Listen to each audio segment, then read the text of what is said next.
Howdy, folks. Happy Monday. We are here. We have Pete Tessier with us, back from a long vacation. Have to say it's truly, even though winter isn't till, what is it, December 20th? I think that's the official start of winter. We're getting it here, Russ. We have winter storm warning in Western New York. Mike, I just was on my bike. It's 64 degrees and sunny here. Nobody cares. Wow. No, nobody. You're on your roof, and Kaya's looking up at you saying, like, come on, boys. Yeah, and I'm freezing my ass off here in Buffalo. And anyway, I'm sorry. All right, let's start with the pre-show. Go ahead, Russ. So pre-show, Jets played the Giants yesterday. You know, they only play each other once every 4 years. It was interesting because they have this thing called the Snoopy Bowl, and they have a trophy. And apparently, because the Giants are used to winning this every year. I can't remember the last time the Jets have won it, to be honest. And this year, when the Jets won, the Giants ownership ran out of the stadium mad. It was funny because the way the day started was like there's this entitlement with Giants ownership over the Jets and for their media too, because the Giants own the city, right? So initially we started to hear, oh, poor Daniel Jones. He has to go in a different entrance. He has to cross the street. He has to, because he's not the home team, but it's his home stadium. And, and I couldn't tell you how many media people complained yesterday because it's a Jets home game at that stadium because they share it. I'm just laughing because the whole thing's funny. Both teams stink, but at the end of the day, when the Giants stink, things really start to happen. And right now with their ownership, they're mad. And so that made me happy. I'm not upset with the fans. Like I said, I get it, Giants fans. I would be mad too. I'm not happy that the Jets are 2-7 either. But I just think it's funny that the entitlement that goes on with the Giants media and with their ownership. I just laugh at that. Yeah. Well, the Maras do have one advantage over the Jets ownership. Their family did produce Rooney Mara and Kate Mara, so they're thumbs up in my book. Yeah, just to touch on, the Bills could be the worst 6-2 team, now 6-3. I think the Colts and the Bills, they're both bad teams that have the Colts are the third quarterback right now. I mean, that's an excuse for them. They lost with Brian Hoyer. It was to Miami, but they lost with Brian Hoyer, quarterback. The Bills don't have any excuse. They allowed that clown car of the Cleveland Browns to beat them. And by the way, I have to say, the biggest punk in the NFL is Landry, the wide receiver for Cleveland. Jarvis Landry, yeah. He's a cheap shot artist, a trash talker, and he almost cost them the game because on the first drive, he scores a touchdown.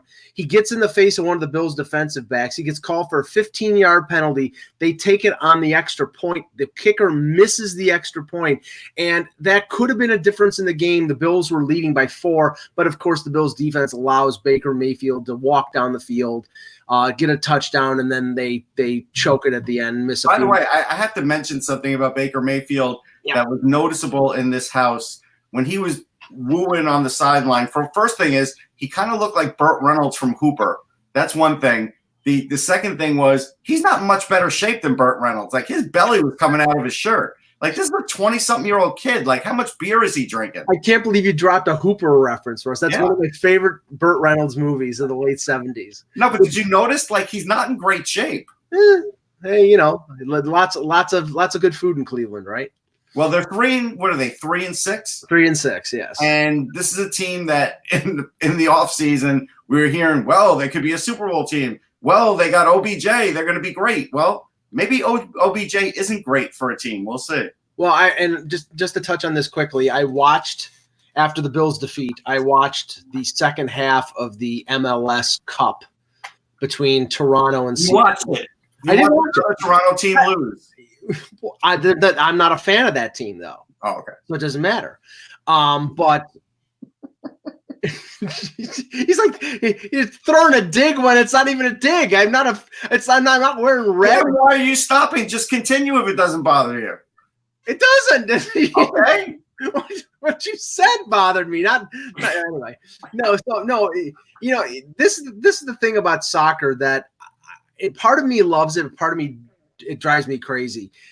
A game can be turned on what ended up being turned in last night's game. The own goal that went off one of the Toronto defenders. And in soccer, it's not like hockey where you have a chance to get back in the game. Once they were down 1-0, they were pretty much done, Peter. I mean, that's not true. That's not true at all. They controlled the play up until that point. Well, they controlled the play in the first half. Yeah, they control the play. Soccer is a lower event thing than hockey, right? So you have to find a way to create more events to give you an opportunity to score. It's just a little harder in soccer, because it's harder to get the ball from one end to the other than it is in hockey to get the puck up the ice. Right? Like that's just the difference. But there's a way to get it back. I mean,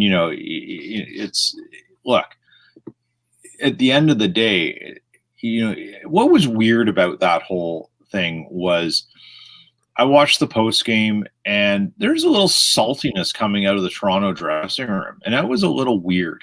Like, I'm not sure what Altidore was complaining about. I'm not sure what the other gentleman was. I can't recall his name. And, it just seemed a little odd. Like, yeah, I get you're disappointed you lost, but they seemed kind of salty about how it went down and such. And that was kind of weird. And it was sort of an outward saltiness. Maybe I'm reading it wrong. Yeah, no, I think they had the thought that they were the team of destiny because they've won 3 games to get to the MLS final. And I get that. And they want a team overhyping its worth and position in history. Well, it's not them that's doing it, but anyway. No, they never do it, Mike. They just plan a parade route and leave it. That tired bull crap. I'm just so sick of that. No, they never did that, right? That never happened. No. The Raptors use their parade route, so there you go. Hello, Hockey World. Today is Monday, November 11th, 2019. I'm Peter Tessier in far from balmy Winnipeg, and hoping everyone takes a moment to think about Remembrance Day and our veterans and the people who have served and the casualties that have come at the cost of war. So please do. Yeah, I agree. My dad's a veteran, but I have to say, I think I have some color in my cheeks. I'm Russ Cohen. And I'm Michael Agello, and I echo those sentiments that Peter just mentioned. It is Veterans Day and Remembrance Day in Canada, and we have to remember the sacrifices made by veterans, male and female, Caucasian and non-Caucasian, of all races, for our freedoms. And this is the Hockey Buzzcast here on HockeyBuzz.com. And in that vein, we'd be remiss if we didn't start with the controversy that's ongoing. We won't spend a ton of time because a lot of commentary has already been made about it, but I think we have to touch on it. Don Cherry, who never shied away from controversy, and he has his beliefs. And on Coach's Corner on Saturday, he basically came out and said that that in his where he lives, Mississauga in suburban Toronto and in Toronto, he doesn't see newer Canadians wearing the poppy, which is in remembrance. It was for Remembrance Day, and sort of cast aspersions on immigrants rather than quote good Canadians. And I mean, this is the thing. You can believe what Don believes. You can believe what you believe. I don't think that should be aired out on Hockey Night in Canada. It really shouldn't. And one of the things that, when Don sticks to hockey, I still find some of his commentary interesting, even though, he's of a previous generation and they don't play the type of game that he wants to play or likes them to play anymore. But when he gets into the political realm, Peter, I'll start with you first. When he gets into the political realm, it's just really unfortunate and unnecessary. And I don't think he's long for Hockey Night in Canada. Obviously, he's 85 years old. I question with the cutbacks that they had at Sportsnet whether he was going to be there this year, and there was some question over the summer. I think this latest controversy, he's done after this year. I would be shocked if he isn't. This whole issue is either incredibly complicated in your view or it's very black and white. And I think that's the problem here, what we've seen from social media. I thought Ron MacLean offered up a little bit of a reasonably heartfelt apology last night on Hometown Hockey. Sure. I think he handled it probably in a very typical Ron MacLean way. I think what the problem is that it's not that Don Cherry says these things.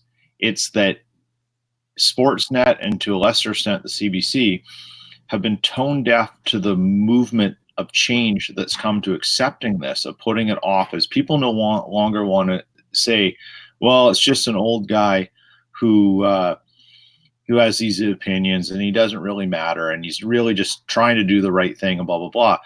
The problem is that we have enough support through technology and other avenues of communication that can use those comments, and that they are in the form and they get twisted around. And the debates that have happened underneath the social media posts, either from Sportsnet or from Ron MacLean, and talking about sharing what he said and complacentness by MacLean giving the thumbs up. I don't think Ron MacLean was trying to give a thumbs up to the idea that immigrants should wear poppies. I think he was giving a thumbs up to the idea that we got to think about like the whole message. It wasn't just, that was one segment of it all. Right.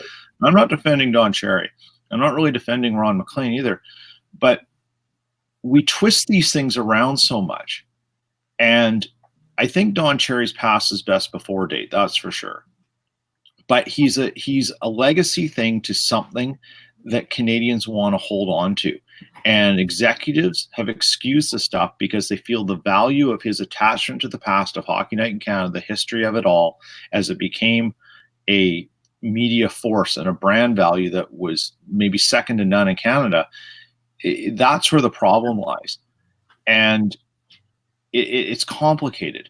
He shouldn't have said that. And no one should. And in that moment, Ron MacLean should have called him out. And people have been waiting for this and demanding this for a while, and it hasn't happened. And I think that's where everything's complicated now, because was he really going to just stop with his co-host and have an argument about whether he was right or wrong then? Is that a reasonable expectation in that moment? Yeah. Handles this after is what's the proof in the pudding. But having it out on air at that moment, it was never going to happen. Your expectations are unreal. No, you know what? I'll tell you a couple things. So the buzzword for you people, that started with like All in the Family. When Norman Lear wrote that show, he created Archie Bunker because a lot of Americans acted that way, and he wanted people to see it on television. Exactly. So I saw that from very early on. Now, if you're a white Canadian, you didn't think twice about it. You were like, get over it. I even had some people say get over it to me on social media. And it's like, well, as a Jewish person, you can't get over it. You can't. Because my great-grandmother did emigrate here from Russia, and we are still a minority. Whether you have a different view of Jewish people or not, that is a reality. Yeah. So Ron MacLean is a host of a show. He doesn't have to go along with what his co-host says. Right. He could have tried to steer the ship differently, and he didn't. And I was disappointed in him for not doing it. And I think when you saw him yesterday, he was very disappointed in himself. Right. I saw that. The big elephant in the room here is Sportsnet, the NHL. Nobody is demanding Don Cherry say anything. And Don Cherry hasn't said anything, and that's wrong. Yeah, yes, he has. Joe Warmington of the Toronto Sun. He came out. Great. That's who he chooses to come out to. Well, yeah, and now I don't know if this was in a phone conversation or if it was by email or by direct message, but Cherry on his comment said it seems to have upset people. Like I said, you can put it. You can put in that I said my piece, and I will leave it there. He just wanted to focus things back on Remembrance Day. No, that's not an apology. It's not an apology. He's basically he's unapologetic here. And the thing I have a problem with, and Ron MacLean, like you said, Russ, I think he apologized for as best he could, but if Don Cherry would have brought up something about officiating or about other things that MacLean in the past has felt strongly about, he's interrupted Cherry in the past. In this instance, what he did was Don was being Don. He was going down the road, and he just let it go. And I'm assuming they didn't realize it was going to be the firestorm that it is. And I said this before the season. I think I even said it on the show. I was surprised that Don Cherry. There was a lot of talk about Don Cherry being part of the exodus at Sportsnet during the summer. He said he was going to be back. He ended up being back, but I don't think they're going to fire him. I think they'll let him finish out the year. I don't think he'll be back. I think you'll probably see either Brian Burke or something else done in the first intermission, and Coach's Corner will go the way of the dodo bird. But I think that Sportsnet and CBC at a certain point, they get tired of having to field to deal with this crap every time you say something politically incorrect. A lot of good Canadians pointed out online, what if you bought a poppy and it fell off? What if and how did it's on one coat, not on the other? How does Don know whether you're an immigrant or not unless you're of a different color? That's the code there. And that's the big problem with all of this. And that's where Don needed to come. And look, he also was part of an article in the Toronto Star basically pushing that same rhetoric before he did Hockey Night in Canada. It's in an article. Yeah. And I saw the Russian 5 documentary a couple days ago. It was on NBCSN. And they had a snippet of Don talking about the Russians when they were coming to town. He said, the Canadians don't want the Russians. I don't want the Russians. Right. You know, he's been sort of xenophobic in that way about Americans, about Americans playing hockey, about Russians, about Europeans. I mean, hang on. He's changed more recently, but that's basically his shtick. That's what he is. It's what he is. But his thing about Americans is different. His wife was American. Right. And when Brett Hull went and played for the USA back in the 90s instead of Canada, he defended him vehemently around that and telling Katie, you're lucky to be next to this country. They provide you freedoms and protections that your military will never afford, blah, blah, blah. He used to go off on that stuff. But he's also insulted Europeans. He's insulted French. He's insulted the Quebecois. I don't know. You know what? I'll tell you what, Peter. He's insulted the LGBTQ community. He's made jokes of it and stuff. He does this. He says a lot. He's tone deaf. Yes. This is who he is. So when you accept someone who has within them, keep doing it. This is what people want now. They want the network, the producers to be better because they're demanding better everywhere else, and they want them to catch up. And if you hold on to someone who's not going to change, you're showing us that you're accepting it. They're missing the message here is what the problem is. I mean, the biggest thing is how many people who were Canadian of different ethnicities spoke out on Twitter. A ton. It's nuts. It's still nuts. Yeah, then we'll end it after this. Sportsnet's statement after was, Don's discriminatory comments are offensive and they do not represent our values and what we stand for as a network. We have spoken with Don about the severity of this issue and we sincerely apologize for these divisive remarks. Now, Don didn't apologize. He probably won't apologize. And Sportsnet up to this point is not doing anything. So this is like a non-thing for them. It's next week we'll be on Coach's Corner and they won't even touch on this. Nope. So, all right. Let's get off of this and talk about hockey. We have to, unfortunately, for most of you, we have to start with the center of the hockey universe in Toronto and the Maple Leafs, because that's where the news is. A big injury on Saturday, Mitch Marner. Russ, I said right after I saw the video, it's a high ankle sprain because it looked like it was a Carson Terwinski off the face-off. He stepped on his stick. It wasn't like a dirty play or anything like that. Yeah. He slipped, torqued his ankle off the face-off, tried to come back a couple times, fell on a power play, so you knew something was wrong.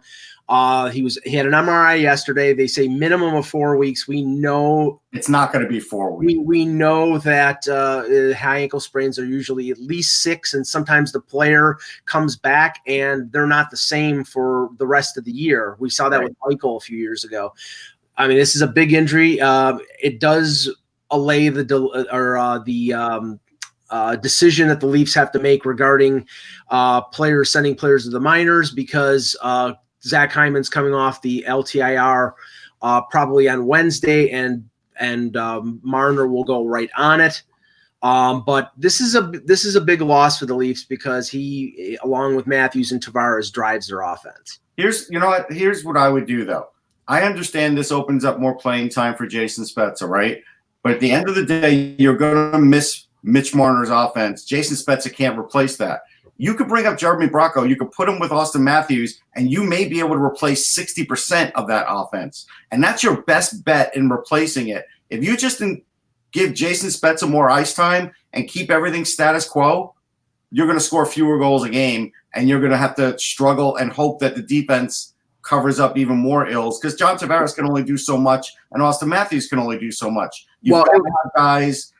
They were playmakers, but you have to have guys who could finish too. Well, it was only a one-game window, and we'll talk about that game in a minute. But Peter, when the Leafs got down early against Chicago, what Babcock did was he moved Alex Kerfoot up to the wing on the second line.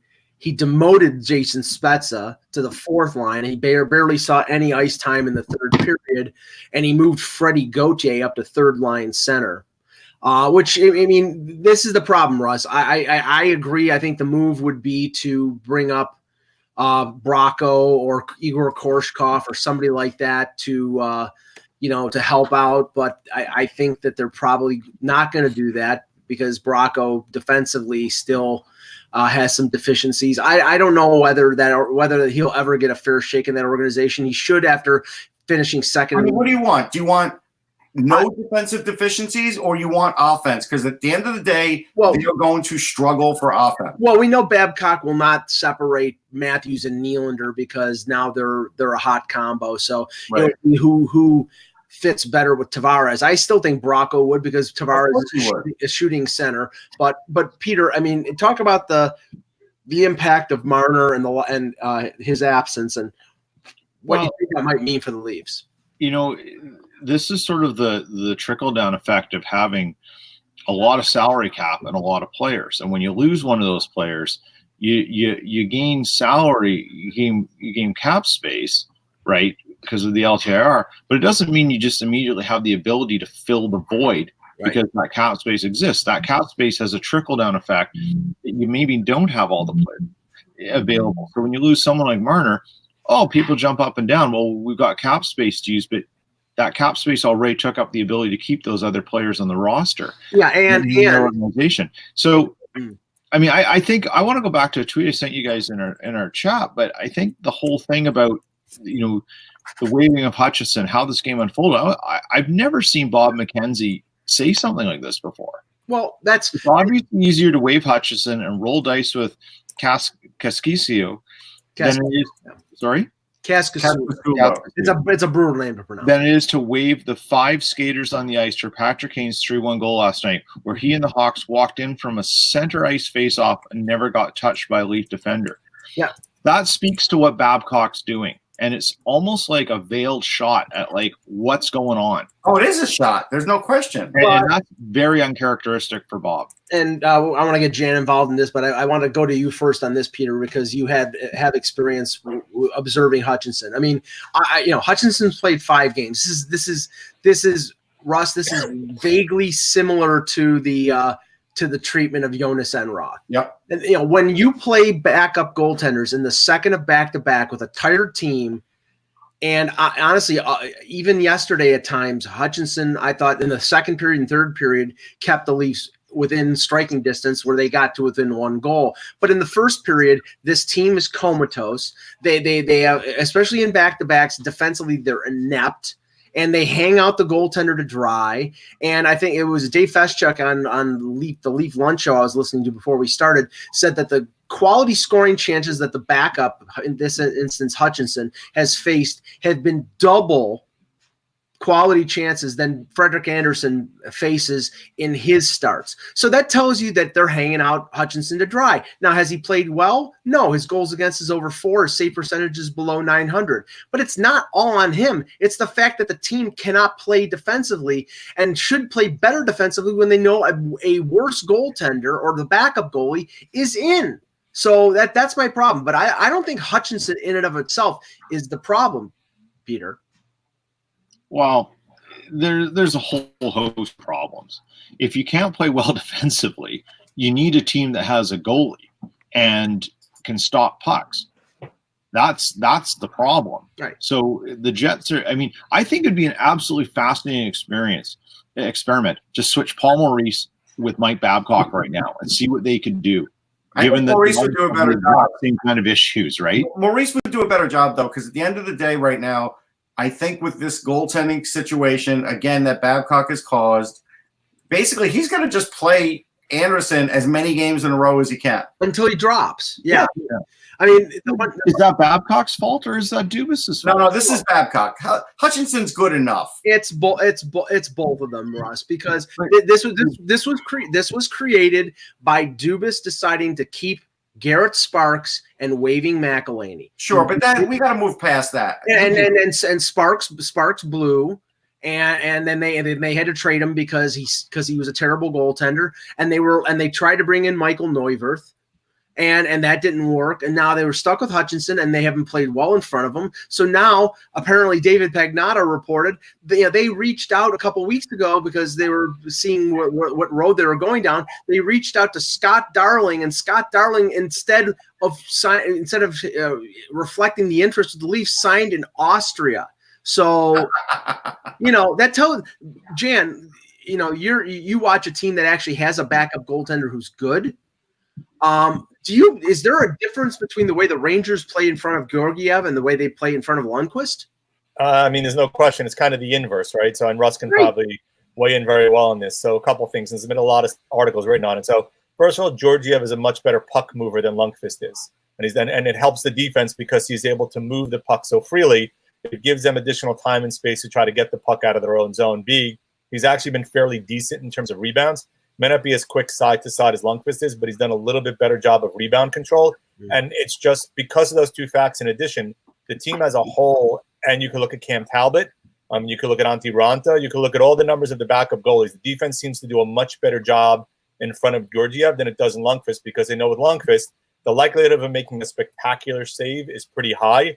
Whereas opposed to the other guys are probably a little bit more focused on defense and clearing guys in front of the net and playing better in front of him than they do when Lundqvist is between the pipes. So it's almost like the inverse of what happens with Anderson in Toronto. But you look at so compare and contrast Garrett Sparks, Michael Hutchinson.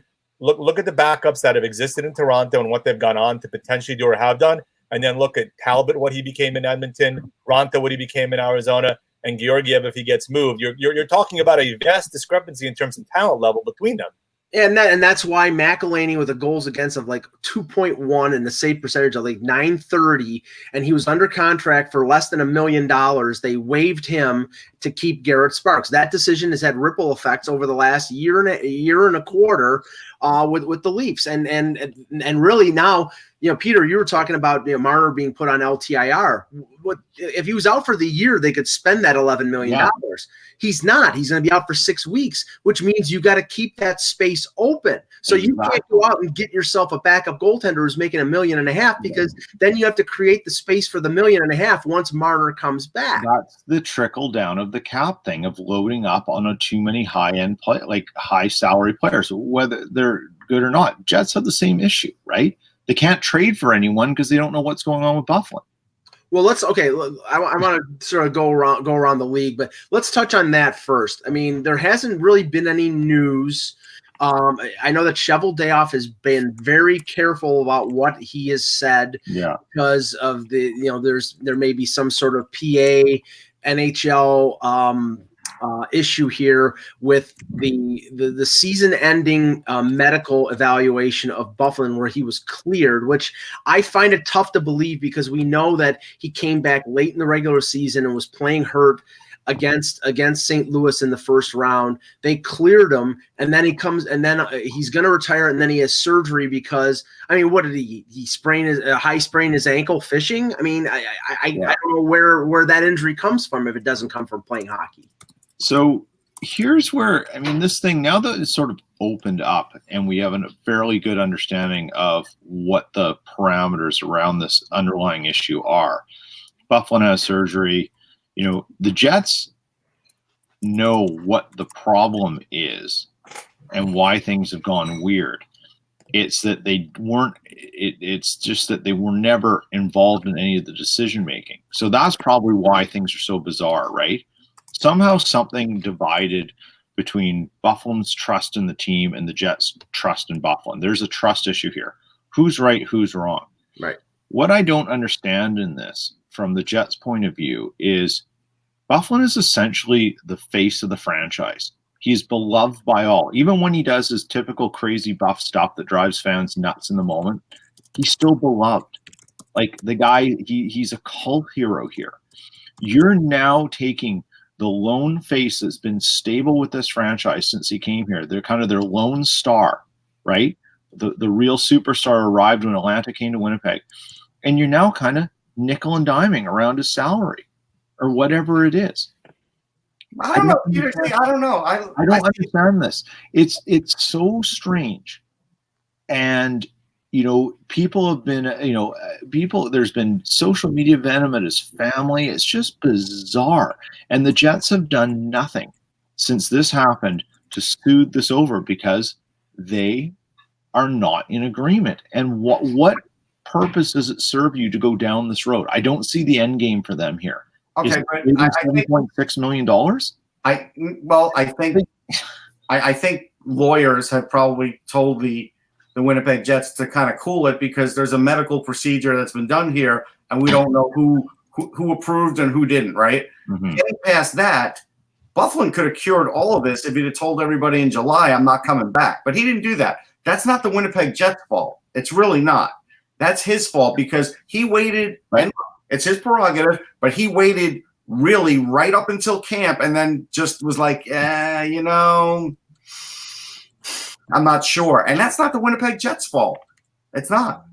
No, it isn't. But how you address it, Byfuglien showed up before camp started. He was skating with everyone. And then he came in and said, something's not right.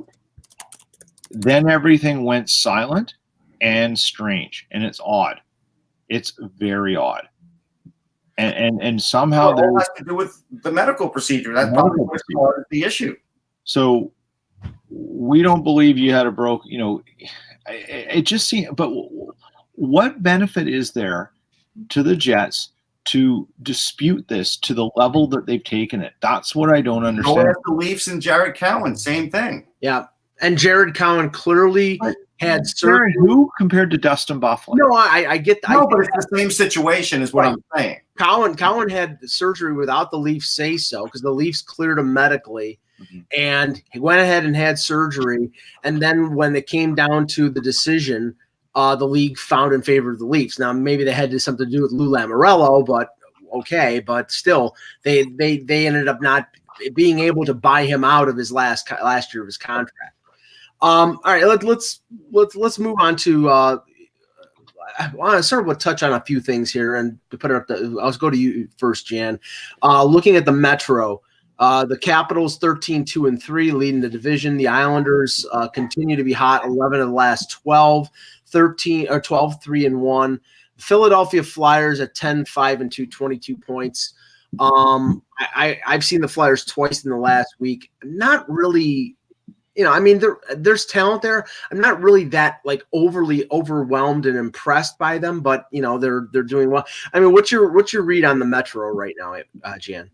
So let's talk with Philly first. As somebody who owns heart in his league, it's about time he started playing well. The last 3 games has been good, but I think part of their turnaround clearly has to also align with James Van Riemsdyk finally getting hot as well. He'd been in a pretty nasty slump earlier in the year, and he's gotten hot. They've gotten some surprising production from a couple of guys. You're still not seeing a ton from Gostisbehere. If he starts to play better, it would help them as well. Provorov has played pretty well. Giroux finally got hot. So a culmination of a lot of guys getting hot all at the same time has resulted in them moving a little bit up the standings. I mean, as somebody who lives 10 minutes from the Coliseum, I know friends of mine who are Islander fans are all but shocked in terms of how well they played. I mean, they got that big 5-game scoring streak from Derek Brassard, which I think really has to be viewed as a major shocker. Yeah. Nobody expected that, but it's also contrasted now with Brock Nelson having not scored in the last 8 games or so. He's had a couple of assists. Barzal's stepped up, but you look at what they've done.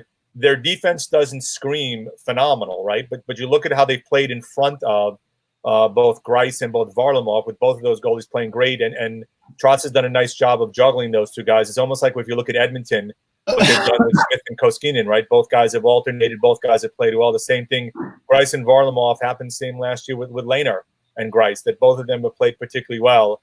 Holtby hasn't played great, but Samsonov's been good when he's played. You look at what you've gotten out of TJ Oshie there. You look at what you got out of Michael Kempny since he's come back. You look, obviously, Ovechkin just continues to be a man among boys at times, just scoring at will.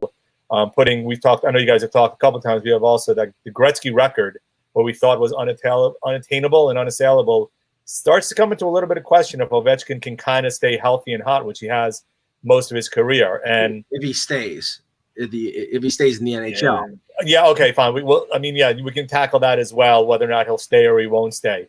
But you look at just what the Capitals do and just continue to roll. But it's so early in the season. We're not really even a quarter into the season. There's so much time still to go, but sort of patterns are arising. You look, Carolina, Mrazek has played better, I think, than most of us have kind of expected. Again, a little bit better than we've expected. But you look at Aho hasn't played well at all, and they've still played decently. I mean, Teravainen's been relatively okay. Svechnikov has taken a major step forward, in my opinion. And you look at teams that have benefited from moving up in drafts.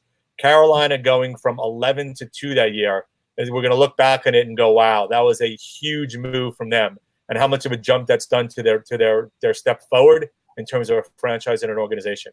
Well, switching to you, Russ, about the Metro. I mean, I can make excuses for Pittsburgh, and they're in the first wild card right now, 21 points.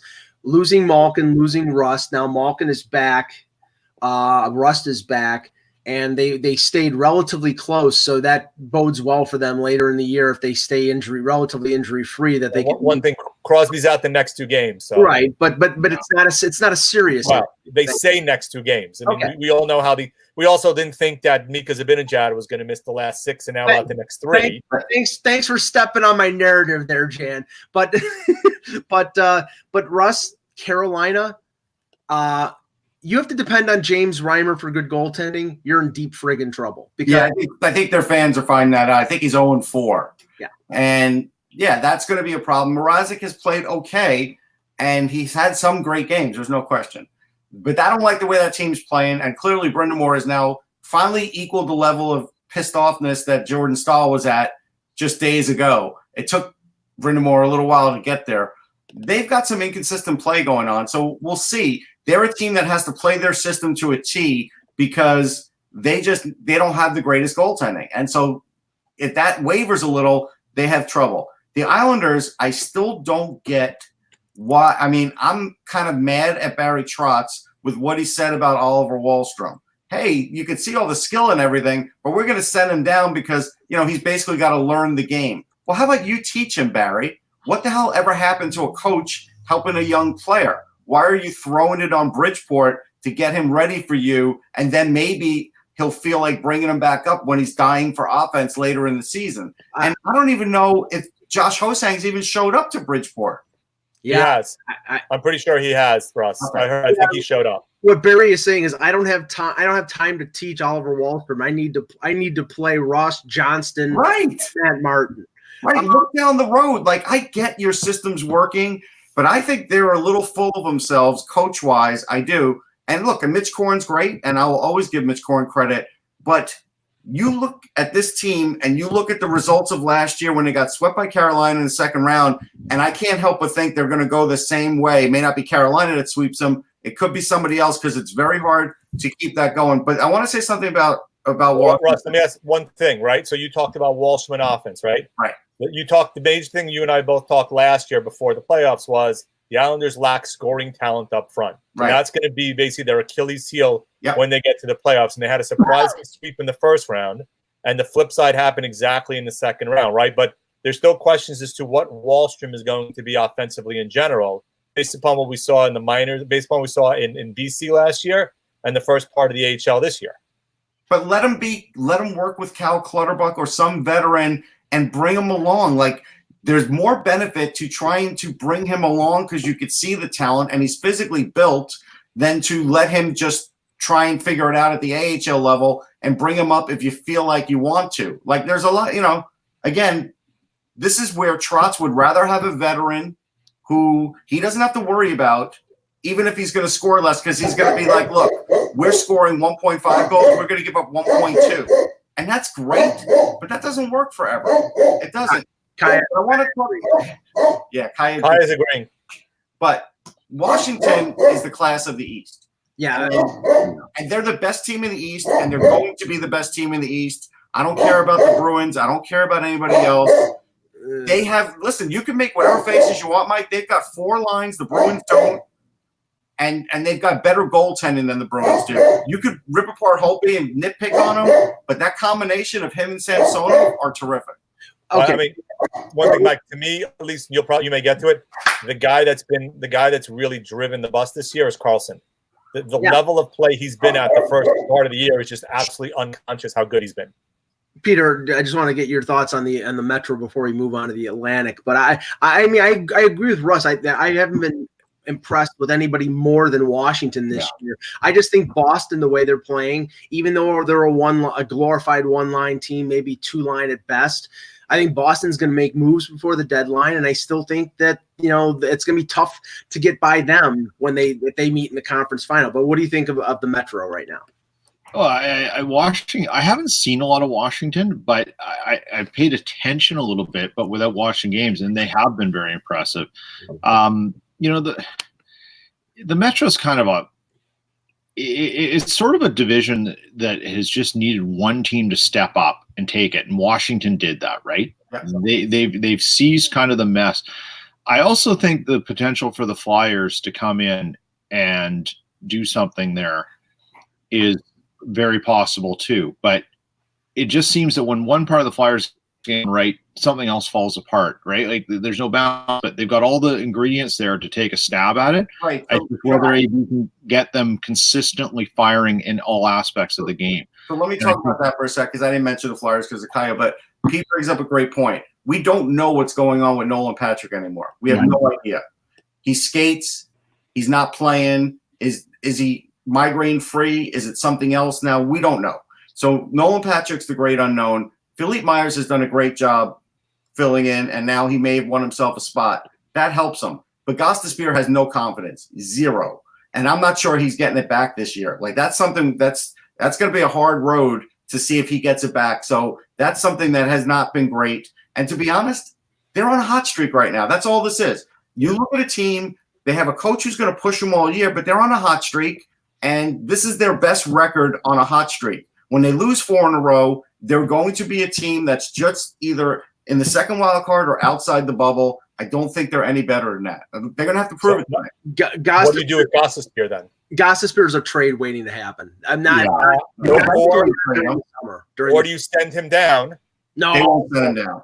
Well, again, so does he become a press box denizen for a while? No, they won't do that either. If he's got no confidence, how are you playing somebody who has no confidence? You either trade him or you butt him on the bottom. They're going to eventually trade him, but he's a puck mover. And if the problem is, who are you putting in there if you're sitting Shane Gostisbehere? That is the problem. Even with Myers not around anymore. Yeah. Even with Myers adding some depth, like they just lost Mark Friedman at the AHL level. He may have been a guy who could have come up. Chris Bigra has an injury. Robert Hagg isn't playing particularly great. They're not so deep there that they can't play Shane Gostisbehere. They have to play him. All right. Going to the Atlantic, we talked a little bit about the Leafs, and the only thing I wanted to mention is they've won up until last night. They won 3 of the last 4 games on the back of Freddie Anderson. It's been November Freddie instead of October Freddie. So, and they're going to have a tough time. 14 of the next 18 games on the road, probably most of which without Mitch Marner. Boston leads the division 11-3-3, 25 points. Leafs are at 22 points, but they played 2 more games than almost everybody in the division.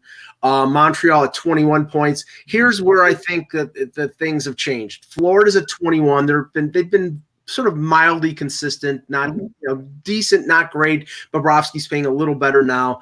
Buffalo has lost 6 of the last 7. They're at 20 points. They're in 9th place, and Tampa Bay swept them in Stockholm, both games of the Global Series. Tampa Bay has played the least amount of games in the NHL, 8-5-2, 18 points. They're 3 points out of a wild card spot. Peter, I'll start with you. Like everybody knew eventually Tampa was going to get off the schneid. I think they're going to finish top 3 in the division. Toronto might be a little hard pressed with Marner out for a while, but I still think they're going to finish in the top 3, and I think Boston will either finish first or second. Where I think the battle is going to be in this division is Buffalo, Florida, and Montreal fighting for one of the 2 wild card spots. And I'd have to favor Florida right now, but what do you think of the Atlantic? Well, I mean, the whole Tampa thing, right? You just alluded to, Mike. That's the weird thing. Like, they're off Schneid, but are they? Like, yeah. Was it the fact they played Buffalo twice? Yeah, it's there's something weird there, and they've got to figure out what's wrong. And is it just this team doesn't want to play half the season because they're waiting to get to the playoffs, but unfortunately they're taking the break right when it starts, as opposed to maybe having that December, January kind of doldrums that teams go through? Like, are they just waiting to prove it in the playoffs? And that mentality sort of sitting there, but it doesn't get them moving. I mean, that's the concern, I think, for Tampa. But I think that the team that's probably most curious to me out of this is probably Florida. And there's no reason Florida shouldn't be better than they are, yet here they are not really being much of anything. And, you brought in a new coach. You've got Bobrovsky. Well, Bobrovsky might just be the problem right there. But they're the interesting one in this, is that there should have been more movement in this. I'm happy for Buffalo that some consistency is happening. I think they're still, a year or 2 away from really being in the position to take that next leap, and they should be. This should be Kruger's year to get things sorted. No expectations. Let's see what we can do. But Florida, they made enough moves that they should be way better doing what they're doing, and they're not. And that's really odd. Jan, you saw Florida up close with the Rangers playing them yesterday. I think there's more there now. I mean, Bobrovsky hasn't played great, but I think unless their defense is so bad that he gets exposed all year, I think he'll probably play better, and they will play better as the season goes along. They have enough offense. What did you think of them, and what do you think of the Atlantic? So a couple of things. So in terms of Florida, I mean, the big thing for them is Alexander Barkov is back to being Alexander Barkov. He's clearly hadn't scored the first part of the year. I think he's got 5 in a row or 5 out of 6 where he scored. The top line with him, Huberdeau, and Dadonov is not as good as obviously the Boston line, but still a pretty darn good first line. Vincent Trocheck is now back. That was a big absence for them as well. I think Ekblad has been okay, not great, but he's starting to play a little bit better. Yandel has been very good. Bobrovsky, in my opinion, hasn't been good at all. Now, maybe it's the weight of the contract that's been on him, but he hasn't been good at all. But to me, that's a team that Barkov and Huberdeau can put the team on their shoulders and kind of carry them, supported by Trocheck. In terms of, I still like Boston a ton. I mean, Krug's not going to play tomorrow. If he's out for a little bit of time, that's a major hit for them on their blue line. They may do without Krejci being active and being productive for a while besides the first line. When he's healthy, you look at what they have up there. We know how good Rask is. We know how good Halak is in terms of a 1-2 combination. That may be the best 1-2 combination in the league. If not, it's pretty close to it right now. I mean, you talked about the Leafs. I mean, clearly no Marner is going to have a material absence or a material impact. Who's going to play that second line wing for them? Are you going to load up? You're loading up. The first line, I wouldn't say is loaded up, but who's going to supply some of that secondary scoring, especially given how good Marner has been and the kind of numbers he had overall last year? And then to me, not that they're going to make the playoffs, but honestly, it's kind of fun to watch Ottawa a little bit. I mean, you look at they got Nemesnikov on a salary dump basically by the Rangers. They're going to be able to probably flip him for at a minimum what they paid and probably a lot more, given how well he's played. Anthony Duclair's played pretty well. Jean-Gabriel Pageau's eyes light up every time he faces the Rangers, and he kind of had another big game against them and had a big week this week. And, you look in net, Anders Nilsson's been very good in net for them, taking over basically as the number 1 for Anderson. So while it's not a great team, it's a fun team to actually watch. They're going to give some teams some problems because there is a little bit of talent. Granted, Bobby Ryan is pretty much stealing money at this point in time. Sure. But Thomas Chabot's been pretty good also. And you look at the team overall, they're moving in the right direction. There's talent there. When you add Brady Tkachuk also, you can see, despite ownership being a tire fire, you can kind of see what they're doing in terms of what they're building around there. And it's a team that should be fun at least to watch, even though it's not a team that's going to go very far. But it's something you can turn on the TV and go, oh, but Ottawa's on. I'm not going to shut it off because it's Ottawa. But I want to mention something. So, like, Florida beat the Rangers 6-5, right? They've got quotes up on the Panthers Twitter handle, and the pictures don't match the quotes, but I think the pictures are accurate. You got Sam Monteblow's face, which is totally just looking out into the ether. We did a lot of great things. I'm just happy we got the win, meaning he's just happy he got off the hook. And then you've got Quenneville, who's looking down at his shoes. It was an entertaining game. I thought we had a lot of pucks, got a lot of pucks to the net. We did some good things, some. And that is a very dissatisfied coach because he had just won 2-1 recently. And that is the struggle that Quenneville is going to have all year, I think. Yeah, and entertaining games is AKA Pond hockey. What's that? It was pond hockey. Right, but I watched the game. There was no defense played. It was like watching shinny on the ice. But the problem, the thing is, Jan, when Babcock or Quenneville say those games are entertaining, that means basically I hated that game, but we won. And that you fans may like it, but I hate it. Babcock called a dreary 3-1 win against the LA Kings on Tuesday. He called it beautiful. It was the most boring game in the world. They scored 2 goals in 30 seconds in the third period to win the game, and he called it beautiful. Now, he was being sarcastic, but it was far from being beautiful, and people who were paying $200 a night didn't think that thing for a season ticket, did not think that game was beautiful. Okay, Central Division. The St. Louis Blues, no Stanley Cup hangover, 12-3-3, 27 points. The interesting thing is Tarasenko gets hurt, out for 5 months. Russ, today they signed Jamie McGinn and Troy Brouwer to professional tryout contracts. Wow. So I got Jamie McGinn for my Roto team. There you go. Pick him up. Yeah. Colorado, 10-5-2, 22 points in spite of losing both. Now Zadorov on top of Rantanen and Landeskog. They still have no equal there. They really don't. Yeah. Nashville, 9-5-3, 21 points. Winnipeg Winnipeg is tied for the wild card with 21 points. Peter, I'll start with you because it's the Central. It's the Jets division. Nashville has been better than I thought, but the UC Saros as the backup that Russ has talked about, I think that's an Achilles heel for them. He's just not playing well as their backup, but they're scoring a ton of goals. I'm shocked that St. Louis is basically repeating what they've done during the playoffs last year, shut down, suffocating, defensively, playing sort of playoff type hockey in the regular season, and they're having success. Yeah. Well, why wouldn't it work? The game didn't change. It's just whether it's playoffs or regular season. They found, and remember, they started that in January last year, and they just haven't let go of it. They've got a team identity, and everyone's buying in, and they're rolling it out in the same way. Sub in some guys, sub out some guys, and it keeps going. Most coaches like to bottle that and whatever Craig Berube's done and figure out what to do. I mean, wouldn't Paul Maurice or Mike Babcock like that buy-in as well? Like, it's working, and you got to give them credit. I mean, the Central's sort of funny. I think the biggest surprise in the Central right now is what the heck are the Dallas Stars? Like, what are they? And that's a team that nobody knows. Nobody. I think it's time for the owner to rip the players again. Yeah. Like, they are far from performing expectations, and I'm not even sure those expectations are unrealistic, really, given the moves they make, how they finished the season last year, and everything what they did. It's bizarre. I think I think the Winnipeg Jets are treading water admirably. I don't know if it's sustainable given the injuries they're sustaining right now and what they have on the blue line. It's not pretty. I mean, they have Josh Morrissey, Neil Pionk, and a lot of inexperience. And I know there's a lot of narrative around Winnipeg that says Neil Pionk's been more than advertised. How you liking Neil Pionk there, Pete?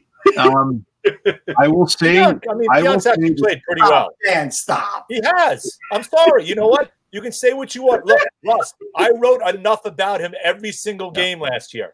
He has actually played fairly well. Give the guy credit. We can rip him all he wants. He has not played badly. And to Jan's point, he's right. And you look at some other underlying metrics, he's outperformed where he was in New York, to tell you the honest truth. And that's not hard. If you're looking at performances and you go back to that trade, there's probably more Rangers fans upset about Trouba's game right now than they are about Jet fans about Pionk's. Peter, how's Pionk's play in front of the net? You like the way he plays? Oh, I'm sorry. You don't like it? Has Trouba played great, Mike? Russ, I mean? He played well for a stretch, and now he's playing poorly for a stretch. That happens to all defensemen. I just asked Peter a point-blank question, and he said no. No, I don't like it in front of that, but I like some of the other things he's done. He wants to be on the ice for a lot of goals. Well, one good thing, Peter, they sent Heinola back to, well, they first sent him to the AHL, then they sent him back to Finland, so they didn't burn the first year of entry level. He wasn't ready. He filled in a gap for a while, but they realized it wasn't going to do him any good. I think it's the right call. Yeah. Paul Maurice made a really interesting comment on that when it happened. He said, "There's no 18-year-old defenseman playing in the NHL right now, and we don't want to damage Ville Heinola, and it's the right call." We saw him at the draft. Yep. He is a young, skinny kid. Yes, he is. Yep. And Maurice even said, there's a lot of guys in the AHL who want to play a heavy game, particularly against rookies. We don't have a problem with him going back to Finland. Yep. Let him fill out some more. Let him play that style of game. Work on his skill side without having to worry about blowing a shoulder out on it. Very smart. It's the right thing. It sucks because he was really impressive. Yeah. But as the games get heavier and tighter, you can't take that risk on a player. That's not fair to him either. No. But I want to say this. So Peter, Winnipeg, there's a lot of adjustments that have to still go on there because of what happened early in the season. Like, that's a big blow for any team. Yeah. And I think Hellebuck will be up to the task, but I don't know where they stand now. I'll be honest. Nashville, it's same old Nashville, guys. Now that Saros is pretty much what I thought he is, it's Pekka Rinne or bust. Like, that team is going to ride Pekka Rinne or not. Yeah. Colorado has a real chance, and even with the injuries, to take this division. They do. That's my view, Russ. My view is you better get Colorado now, because when they get healthy, given how well Makar has played, and when they get Rannon back at Landeskog, and now you look at Kadri, who settled in a little bit, they're the team, in my opinion, to beat in that division. And they have tons of cap space, and they can add at the deadline. They have a lot of assets. So, just to touch on one thing here, Russ, before we move to the Pacific, and watching that Chicago game yesterday, Colleton is putting all his eggs in one basket. He puts DeBrincat with Strome and Kane. Yep. That line gets 8 points against a defensively inept Leaf team. But not much out of Saad and Taves on that second line. And their defense, they overplayed Duncan Keith. Seabrook looked out to lunch at times. Gustafsson is not a good defensive defenseman. I mean, there's so many holes there. And Leonard had to make, I think, 53 saves. Yeah, 53, yeah. Yeah, it's a bad team. They are a bad team that is desperately trying to get through the muck of these old players and salaries. Like, I saw they just, signed Alec Regula to an ELC. They're going to try and press that button as many times as they can this year from the PR standpoint to keep fans happy and have them not focus on the Hawks so much and maybe focus on the future with guys like Boquist and such, because they've got too many guys there that just can't do it night in, night out. They're not a playoff team, and I think they could still end up near the bottom. But at least they're introducing Dak into the lineup and Boquist into the lineup. I don't think that's a positive, Jan. All right. Well, again, whether or not they're ready or they're not, they will. We just talked about learning at this level with Oliver Wahlstrom. Why is it any different with playing on a team that is potentially not going anywhere and letting them getting into the league? Doc is younger, and Doc has played more flawed hockey, I think, because of his size than Wahlstrom ever did. Now, Wahlstrom never did play defense. I get it. But Wahlstrom could handle everything else. It's not even like you could tell me Kirby Dach is at even like the height of his physical strength when he's 6'4", 193. He looked pretty decent yesterday, Russ, but that was a game that was wide open, throttle wide open. Look, and his first goal was an absolute gimme, right? There was nobody on him in front of the net. No. But he's got 4 points in 11 games. So if I'm going to cost him out, I'm going to say, what is he going to get? 30 points, 35 points? Is this going to be worth it? I think what's going to end up happening with him is he's going to end up going to World Junior and then going back to junior after. He won't play more than 40 games. They won't burn. They've already burned the year of entry level, but they won't burn a year toward unrestricted free. I'm not a center too, Jan. That's the other thing. Okay, so 2 things, Peter, on your comment about Dallas. Tyler Seguin, 1 goal since October 8th. Yeah. Jamie Benn, no goals since October 10th. Yeah. That's kind of your answer. And when we thought about Minnesota coming into the year where they spent money foolishly, sure as heck looks really accurate right now because that's a team that's really not good. All right, I want to start with very good point. I want to start with Peter with the Pacific here because Edmonton 12-5-2, 26 points. Calgary 10-7-3, 23 points. Vancouver 9-6-3, 21 points. Vegas at 21, Arizona at 20, Anaheim at 19. So it's pretty close. I'm still not a believer in the Edmonton Oilers. Connor McDavid can have as many hat tricks and great games as he's the best player in the league. There's no doubt. But again, it's up to him. It's up to Draisaitl. And if they're not on, they don't win. That's the problem. That is the problem with that team. They're not deep enough. They're not. James Neal says hi, Mike. Who's that? James Neal says hi. Yeah. Now Vancouver, Peter, they were I think 9-2-3 or 9-3-2, and now they've lost 4 games in a row. I mean, I like the moves that they made. I love the talent of Pettersson and Besser. With me, it's just a question of whether they can keep the puck out of the net enough to stay in the play. Yeah, look, Thatcher Demko's come in and played really well. He look. I think Vancouver's overachieving right now, and reality is maybe coming back a little bit to settle in and such in recent games. But they have some talent, and no GM has taken the heat that Jim Benning has this offseason. Like, it's been merciless on him from that fan base and everything. And, the Canucks coming out and playing well, to start the season was a bit of a surprise. Now, in fairness, after the same amount of games last year, they had the same 9 wins as they did this year. So I think it's a matter of they're gonna fall back. It's just a matter of when, but the regression's going to come. They're just not that complete a team. Russ, you have some breaking news? Yep. So looks like the Arizona Coyotes have signed John Chayka to a long-term agreement. So I think this is worthy of discussion. We're in the right division. Yeah.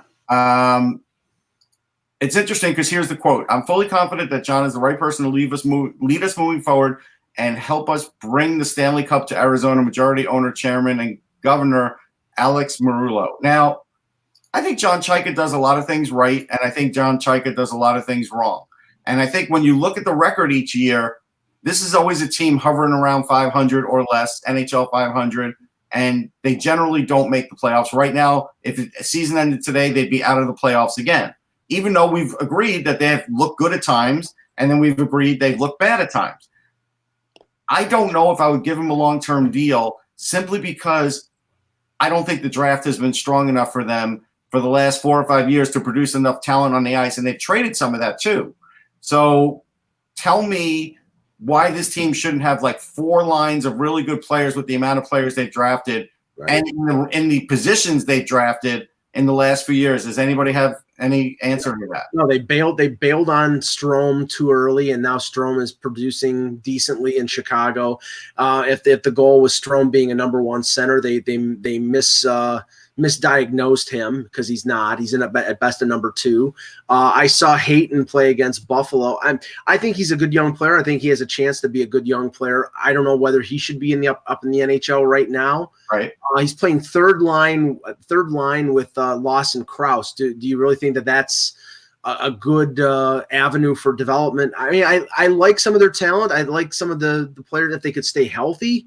They overachieved last year, but I don't know whether that's enough to give him another 3 or 4 years on a contract. So yeah, I'm questioning on that one. But Russ, so just okay, because again, I know everybody thinks I hate Edmonton. I don't hate them. I'm just saying I think they're flawed, I don't think they're anywhere close to being as good as they're playing so far. I think there's going to be a correction coming. It's easier said than done that you can stop McDavid because he's a great player, but they're just limited. There's nothing there other than him and Draisaitl and Nugent Hopkins. And I don't think if you play them 23, 24 minutes a night by the beginning of January, they're going to be in a pine box.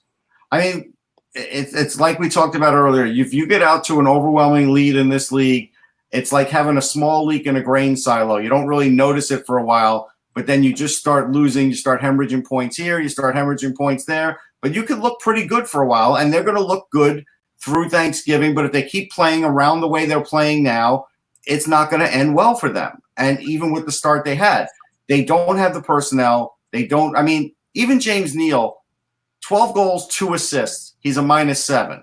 Like in Cy Young. Sorry? He's Cy Young. Yeah. I mean, it's crazy to think that, and I don't want to take away what's been a real good comeback for him, but again, I go back to Stéphane Richer and Mario Lemieux. There was a time when Stéphane Richer really couldn't play anymore, but still had a shot, and Mario Lemieux made sure he still could get 30 goals.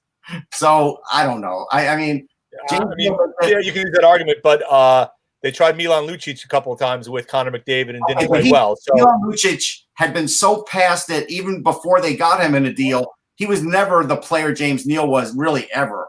If you want to how many 50-goal scorers ended up being 50-goal scorers because they played with Lemieux? Yeah. Yeah, and he made Warren Young and Rob Brown into 30. Rob Brown made a 50-goal score out of him. So, but the problem is that after Neal had that initial rush of 9 goals, right, he slowed. He slowed down because they took him off. They took him off the line. But you have to expect he wasn't going to stay that hot. Also, I mean, they also dealt with Clefbaum being hurt a little bit as well, which didn't help the blue line. Nurses struggled a bit lately, which hasn't helped them. Here, no assists. It doesn't help your team. Look, I mean, a couple of things. So first of all, I think I agree with you. I mean, I think all of us panned the Strome trade last year when it happened. But I think Connor Garland's played fairly well. Krause has been fairly decent for them. Mm-hmm. The Kessel trade, while it hasn't worked out well yet, in my opinion, probably will work out better for them in terms of the type of score because they needed that type of score. You look at them getting Darcy Kemper in a deal back. It's paid off for them. Ronta and Kemper is a pretty darn good 1-2 combination between the pipes as well, which makes them difficult to play against every single game. So, I mean, I think there's upside there. I mean, and then I know your point, Peter, on Vancouver. I think we all thought Vancouver would be better this year. Demko and Markstrom has been a pretty good combination, and condolences to Markstrom on the loss of his father. You know, the fact that he played the last night and winning after his father passed away from cancer is pretty amazing in the type of performance that he had to have. But you look, JT Miller, you know, Russ, you and I have talked a lot about it. You know, Miller's been phenomenal. He was phenomenal when he went to Tampa right after we left the Rangers. Same type of thing. When you look at the talent up front with Besser, with Pettersson, that's a team that's got a lot of guys up front that are really, really good. That's a team that should be able to contend. And I think, you know, Matt Pacioretty's finally refound that fountain of youth again. So even though they sent Cody Glass down, then Vegas is going to be a tough out this year, especially if Fleury keeps playing like he has. You know, that division's a pretty darn good division. I wouldn't say from top to bottom, but the first 4 or 5 teams are going to battle pretty heavily during the season to try to win the division. Well, there's 2 things I want to add about Vancouver. Like we always said, they were probably going to have the best power play in the league. Quinn Hughes is 12 points. Like we knew how good I talked about Pettersson being a top 10 player in the league. I think he's a top 6 player in the league. And all those things are coming true. Defensively, they're still not great, although I will say Alex Edler is now a blocking machine, and that's helping them. They'll be around. I don't know if they're going to be a serious contender. Vegas will be a serious contender for as long as Marc-Andre Fleury stays healthy. No question about it. He gets any kind of injury, if he's ever out for 2-3 weeks, right, they're in trouble. Deep trouble. Deep trouble, right. Subban played well a couple of years ago, and he hasn't been particularly good the last 2 years. Right. And you know what? The funny thing is that nobody's talking about the Sharks, who have now won 3 games in a row. Right. They dug themselves such a big hole that they're at 15 points right now. They're still 6 points. They've won 3 games in a row, and they're still 6 points out of a wild card spot. Yeah, but it's you got 60-plus games to go. You have plenty of time to dig. Look, we both know, Ross, and everybody knows, as Martin Jones goes, so goes the Shark. If Jones actually plays even halfway well, they win. When he's horrific, They have no shot to win. Honestly, you're not getting a ton out of Thornton right now. The big thing for them is, look, Tino Meyer got off to a really lousy start. He's woken up. Thomas Hertel was invisible the first 2 weeks of the season. He's kind of woken up. You know what Brett Burns is going to do. In my opinion, I don't think Carlson's played particularly great. He's got, I think, 11 or 12 assists, but he hasn't looked particularly good either. If he ever starts to remotely resemble the Carlson they thought they were going to get, you look at those two guys on the ice all the time, and they're going to be awfully tough to play against. I want to mention something, too. I saw Carey Price in person recently against the Flyers, played an amazing game. Like, just that weird goal in the overtime that Couturier got in was just sort of fluky because it just like trickled through his arm. He is right now the best goalie in hockey, though, because if you watch the way the Canadians play or don't play defense, Carey Price is technically perfect at this point in his career. He really is. And unfortunately, he got really mad that game because he wanted the 2 points because he knows he's gotten to the point where Tom Seaver used to get there, and a lot of great pitchers, they have to pitch a shutout every game or they have to or they may not win. And Carey Price is at that point and actually got annoyed with the media and then apologized after because he is such a good guy. He's got a .939 save percentage with that defense. And Shea Weber's playing great, by the way. He is. And Peter, just to finish out, because we're running late here, but I want to get this point in.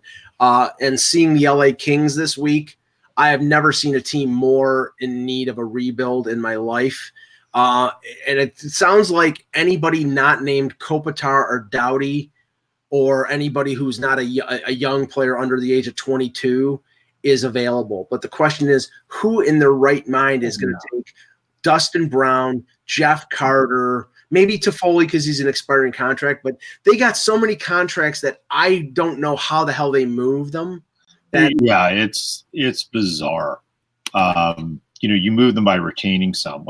So Brown's got 2 more years after this one. Well, someone's going to have to take that on if someone's even dumb enough to take him. Carter, same thing. It's what do you do? You just. And the one I think is it might be the most difficult, although the way he played in his last game might give people some pause, is Quick. Quick actually had a really good game, a really good performance. I think it was against Montreal. He looked very energetic and very acrobatic like the Quick of old. But it's a question of whether, the guy's making almost $6 million. He's got years left in his contract. He's 32, I believe. 33. 33. And 3 years left after this one. Yeah. Look, like you talked about before, right? You talk about Carter and you talked about Brown. Do me a favor, take a look what Jonathan Taves is making the next several seasons, and you tell me what Chicago's doing with him making 10 point. As much as I love Taves, $10.5 million a year. That's a contract that can't be moved. Carter and Brown, it's only 2 more years afterwards. Those are ones you potentially can move if you eat a little bit of salary. Jan, Taves' contract isn't even the worst on his own team. Seabrook is worse. Right. Yeah. At least, I'll give you that, right? So at least Taves can play still. So the adage that they talked about, the Yankees talked about, and Russ knows this one. You don't pay for past production. You pay for future production. And most times than not, it's very hard as a GM in any league when you have fan bases to consider and guys that have been historical players to not pay for what you saw in the past as opposed to what you're going to see in the future. And you can argue at the time, Taves probably took a discount compared to what he maybe could have made. You know that Crosby took a discount compared to what he could have made because he wanted guys to remain around him. You're absolutely right. At some point, there are going to be some GMs who wake up and cut bait knowing the best years are behind them. We're not there yet. But, man, I think we're really close.